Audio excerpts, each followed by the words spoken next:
your shoes, trying them out. Is that new? It is new. It is new. I was wearing them around the house and figured I'd wear them to the facility and try it out. My wife thought I was a little crazy, but so I'm not really worried about how I look. They're comfy. Okay. You get a shoe deal out of it? No, just comfy shoes. Fixing my toes. You wear cleats all your life, your toes don't look too good. So. What lessons did you learn from last year that you applied this year to step in? I think the biggest thing was a lot of times as quarterbacks and as players, we're very blessed to have great coaches, but at the same times, you try to do everything you're taught, and you sometimes forget who you are as a player because you're trying to be perfect. And I experienced that at the end of last season, just trying to run the plays, trying to be perfect, trying to do everything I was taught, all my notes, and it slowed me down, and it caused a little bit of stress because you're trying to do everything right. And then whenever we took a step back, we were able to just talk about different plays I liked, the way I like the offense, the way I like it structured, what I feel personnel-wise we do well, to where I could read and react and just play the game and just go out there and just see it and not have to think and just sort of go unconscious, get in the zone. So my whole thing was, last week wasn't a tall task. I mean, any game is not easy in this league. So how do I get to the point where I can go on the field, be very comfortable, and just get to where I can just read and react the play as opposed to think about it?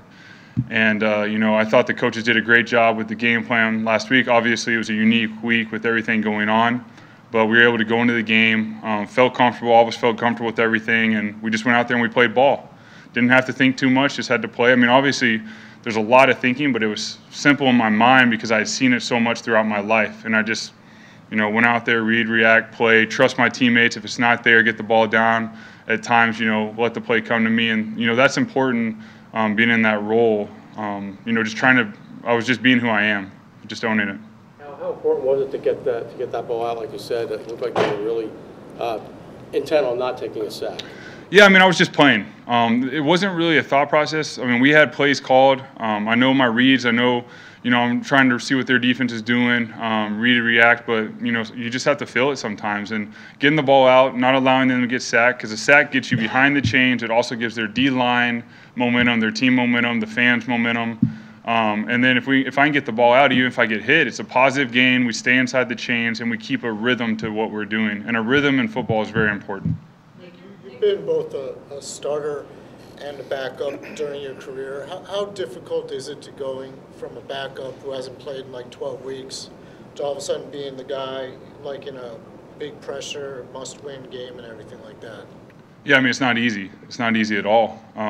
That's where, just like I said, you really have to, through past experiences in my career, just leaning on those, thinking about them. You deal with a lot of emotions with this game, especially when you haven't played for quite a while and you play when it's not necessarily expected, and you have to pick up the speed on a night game and doing all those things against one of the best teams in the NFL. But I think the most important thing is trusting your coaches and trusting your teammates and realizing that you're not the only one out there. All these other guys have been playing. You're the one that's feeling these emotions because you haven't played in a while. It's crazy how when you step on the field as an athlete, like you get nerves before the game, but when you step on the field, everything calms down. You're just present. I talk about being present, being in the moment. The most calm I was leading up to the game was actually in the huddle, in the game. And that's when it's just a crazy feeling. Any athlete's probably felt it.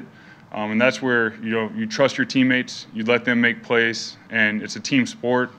And as you saw the other day, it took our entire team 60 minutes to win that game. Are you more comfortable making that transition from backup to starter this year after having the success you did with it last year? I'm definitely more comfortable now. The success, I wouldn't say I lean on like, oh man, I did this is why I can do it. Because I also say, because I've done those things doesn't guarantee anything for when I step on the field the next time. Because we see plenty of players play amazing games and they have one bad game. And then they keep going. It doesn't matter. Every time you step on the field, it's a new game. The most important thing was leaning on my past experiences and just throughout the week honing in on those and realizing like this emotion I felt before and this is what I did to handle it, as opposed to being in it the first time and not really knowing. And, so I wasn't in uncharted waters last week as opposed to before where I was and I was trying to figure it out. Nick, at the start of training camp, we asked you about your role, and at one point you're like, no one really ever knows what my role is. Mm-hmm. in your entire career, it's never been really established. You've never been in a position where it's like Nick's our guy for a long time. Yeah. Maybe this offseason you can get that opportunity. Is it tough to deal with that, the uncertainty of your role now? You've been in the league for quite a while. Is it difficult to deal with that? You know what? It's not. I'm perfectly content with whatever it is. I've said it before. You name me the starter, you name me the backup, you name me the third string. If I'm playing this game, like, it's not going to affect who I am as a person or my mentality when I step on the field. If it does, then I probably have some personal things I need to work on. The thing that's most important is I need to know who I am as a player, what works for me. What works for me isn't always going to be what the coach thinks works for me, and that's what I've learned. But it's always something where I think communication is key and talking, and that's what's been great about, what was great about last week was we had great communication in this building as a staff, just talking through it, even on the sidelines, talking through things. And as it comes to my role and whatever it may be, y'all know the last couple of years, I mean, that was a blessing almost stepping away from the game because I played this game since I was a little kid. I love playing this game, but at the end of the day, there is more to life than football. I'm very blessed to play it, but when I was able to have the perspective of that and just focus that, my face surrounds everything, my family, and then I can come step in this building. And my goal, my role is always I want to bring joy, I want to bring energy, and I want to impact people as a person as opposed to, hey, I have to go throw touchdowns to impact you. Then, that's not what I want to do. I know that that's the platform that we've been given with what we do, but it's got to be more than that. And that's what I've realized playing this game for as long as I have with not a really, definitive role. I think it's perfect. It's perfect for me. I don't mind it. I just want to embrace it. How is the rhythm in this game different than the first 2 weeks of the season for you? I think that, just going through the off season, not knowing if I was going to be back, coming back, playing, and then there's just uncertainty playing. I put a lot of pressure on myself from what had happened before. And that's another thing that I learned about. You're coming off the Super Bowl. You're stepping back on the field. You're going out there and playing. There's nerves because it's been a while. And I got to experience that too. That was the first time I'd ever in my life won a Super Bowl and come back and played in this season, not knowing that if you're going to start. And that was important. And when I had an opportunity to take a step back, support Carson, back him up, help the scout team do those things, you don't expect to play again. You want the guy to play. I want Carson to succeed. I want him to play. It allows you to, once again, take a step back. You're not going to be in the limelight. You're going to be in the background. But once again, that's where it doesn't matter. I want to, bring joy, bring energy, and help my teammates in any way. And then, now it's a different role. But I want to be the same person. Nick, you mentioned this earlier, staying in the moment. That was your message last year. That's your message now again. I'm curious with where this team is at in the playoff line. How do you preach that message to the rest of the team? Yeah, I think it's something that I constantly have to remind myself of daily, and just continue to talk to the guys because, it's not Sunday yet. It's Wednesday. So what does that mean? We have meetings coming up. We're going to go through our practice film.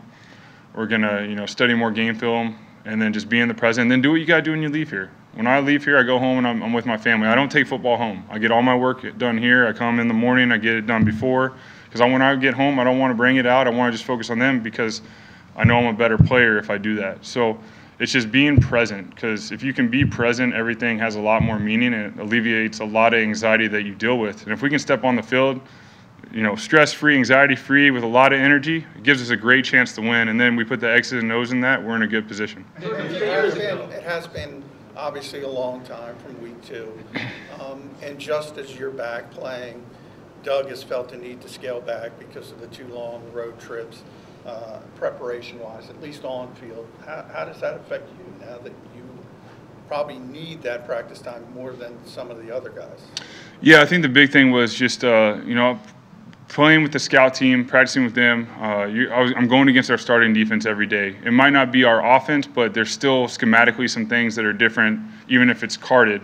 So I was able to, play at a high level every single practice. Was able to practice a lot last week. And this week, we were having to scale back. But I think it's also smart. I applaud Doug for that because, most important thing is our guys have a lot of energy and feel good on game day. And we're going to be, we're going to have 2 great practices this week. Go out there, be ready to roll, and then by Sunday we'll be ready. Circumstances are obviously different, and nobody knows what's going to happen in the next couple of weeks. But does it feel like deja vu again? I mean, here you are, another essentially a playoff-type game, and you're filling in for Carson with the season on the line. Does it feel like deja vu? No, it's different. It's a different moment. It's like I said, if you start thinking that way, you're going to get lost in it all. It's a totally different scenario. I mean, last year we were one of the top teams in the NFL. This year, we're fighting. We're fighting to get into the hunt. We're in the moment, but we have to fight. It's a different scenario. It's been a different year, different obstacles. So no, it's blocking all that out. I know, like I said before, I know that's going to be a story, but it's different team, different year. It seems like you're a quarterback that really needs to be in a good place mentally and emotionally in order for your game to shine through. Have you found that? Have you kind of explored that side of you? Well, I'd say a broader answer to that question. I think most people, if they're in a good place mentally, are probably happier in life and better at what they do. I think that's just a generality. And for me especially, if I play the game stressed out, I'm not going to be very good. You can talk to a lot of athletes. There's nerves. It doesn't care. A lot of kids probably look at this and say, man, how do those professional athletes do it every day and they're not nervous? Yeah, we get nervous. We have butterflies. We deal with all those emotions sometimes of man, how's it going to go when we step on that field? But it's like I said, it's crazy when you step on that field, you're prepared, you trust your teammates. It goes away and you just play the game. But like I said before, I have to know myself and how I get there. And I've told y'all before, for me, it's, grinding out here, working here, relationships, talking, getting home to my family, being present at home. That's what puts me in a great frame of mind to where I can simplify things on game day because I feel good. How's Carson handling? Carson's great. This is obviously, I'll let him speak on, his feelings and everything. But, from my perspective and just being with him the last couple of years, he always handles everything with class. What are your expectations for him now as in that support role for you? It's him, Nate, and I, we're fortunate to have been together the last 2 years. That doesn't happen often in the NFL where all three guys are together. And, we know how to work with one another. When we study film, our method to the morning, our rhythm to the week, whatever you want to say, we just keep doing it. When I come to the sidelines, just talking through things, what they see. They also know, when you're playing, you're sort of in the zone. So, sometimes less talking is better because, you're just staying focused on the game, what you see, and then if they see something that's drastic, they'll tell me. But, him and Nate have always been supportive, just like, when Carson's playing, we support him. When Nate's playing, we support him. That's just how we roll. Okay, thanks, guys. Thank y'all. Thank you.